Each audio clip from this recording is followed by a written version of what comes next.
పెళ్ళైనా పండగైనా వేడుక ఏదైనా పట్టుచీరల ప్రత్యేక వేదిక వారాహి సిల్క్స్. సాంప్రదాయానికి సౌందర్యానికి వారధి. జగన్మోహన్ రెడ్డి సార్ని కలవడానికని అభిమానంతో పాప వెళ్ళింది తప్ప మేము ఏదో సాధారణ కుటుంబం అండి.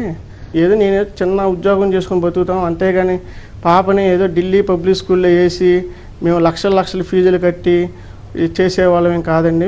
మేము జనరల్గా ఏంటంటే పిల్లని ఏదో మేము పాపని రవీంద్ర భారతి స్కూల్లో నేను చదివిస్తున్నానండి. పాపని దేవికారెడ్డిని మా ఆర్థిక స్తోమత బాగోక పిల్ల ఇంట్లో 10 రోజుల నుంచి పిల్ల ఇంట్లో ఉంటుంది. ఆయన మీద అభిమానంతో ఆయన చూడాలనే అభిమానంతో అవకాశం వచ్చింది కాబట్టి ఆయన మాకు దగ్గరగా వచ్చాడు కాబట్టి కొంచెం డిస్టెన్స్లో కొంచెం ఆయన చూడాలని అనిపించింది కాబట్టి ఆయన దగ్గరికి వెళ్ళిందండి. చూస్తానికి చూసి ఏదో ఫోటో దిగింది.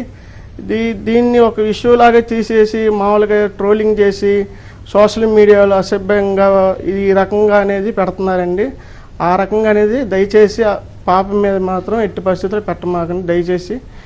ఇంతమంది నేను చెప్పేది ఏం లేదండి. మేము ఏదో సాధారణ కుటుంబం. మామూలుగా నేను చేసే సంస్థలో కూడా నేను చేసే ఉద్యోగానికేను సంస్థ కూడా ఎటువంటి సంబంధం లేదండి. సోషల్ మీడియాలో నేను రాత్రి చూశాను. ఏదో మాకేదో కొన్ని కోట్ల ఆస్తులు ఉన్నాయి, బంకులు ఉన్నాయి, అది ఉన్నాయి ఇది ఉన్నాయి అని చెప్పి సోషల్ మీడియాలో మీరు ట్రోలింగ్ చేస్తున్నారు. ఆ ట్రోలింగ్ అంతా వచ్చేదంతా అబద్ధం అండి, అదంతా నిజం కాదు. మేము ఉండేది కూడా రెంటేనండి.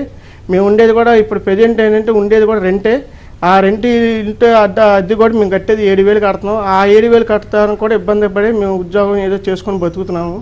ఏదో పాప ఏంటంటే ఆయన దగ్గర అభిమానంగా వెళ్ళింది. చిన్నప్పటి నుంచి ఆయన అంటే కొంచెం అభిమానం ఎక్కువ కాబట్టి వెళ్ళింది. దయచేసి మీరు అర్థం చేసుకోండి. పాప మీద ఎటువంటి ట్రోలింగ్ మాత్రం మీరు వాట్సాప్లో కానీ వీటిలో కానీ ఇందులో కానీ చేయమాకండి దయచేసి. ఇంతకుమించి నేను కోరేది ఏం లేదండి. నమస్కారం అండి.